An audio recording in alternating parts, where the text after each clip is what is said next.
Gikumpirma sa chairman sa Purok Paradise Barangay Mabuhay Jansan nga positibo ang impormasyon nga nakuha sa kapulisan nga dunay patago nga nagapatayaw gasto sa ilang lugar.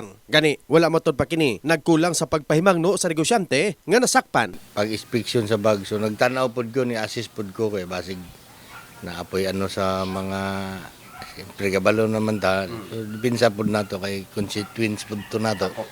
Sako po ito na ako. So, wala po na ako siya gibiyaan. Hantod, wala siya gidala. Ano ko na, bawal ra ba na? Although na istorya na ko na, bawal ra ba na? Dili man ni perminting ko na, matimingan ka. So, naabot ginang hadlaw nga na, timingan. Gipahayag usab sa opisyal sa Trinto Gaming Corporation nga si Mary Grace Malino nga apektado ang ilang gross sales sa guerrilla type nga pataya. Mao nga nagpasalamat kini sa aksyon nga gihimo sa kapulisan. So ang Trento Gaming no nagapasalamat gid kay Colonel Olaybar kag sa mga kapulisan sang Gensan sa madasig nila nga pag-aksyon sa mga nagapamanumano or mga assure guerrilla type nga pagpataya sa Gensan which is illegal ina.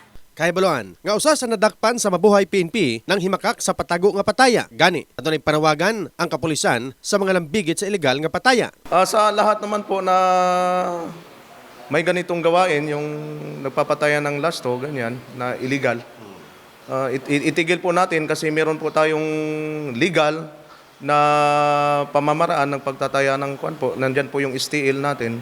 So doon lang po tayo kung saan yung legal. So naghahangyo gid ko no sa katawhan sang Gensan nga suportahan naton ang legal nga STL. Hindi kita magtaya sa mga guerrilla type which is inang nagatuyok house to house, nagapamanumano. Kaya ang legal nga STL may outlet na iya. Sa outlet lang na nagapataya or sa both wala na nagapataya, manumano or naga house to house. In the heart of changing lives. Kini si Brigadier Jason, Brigada News.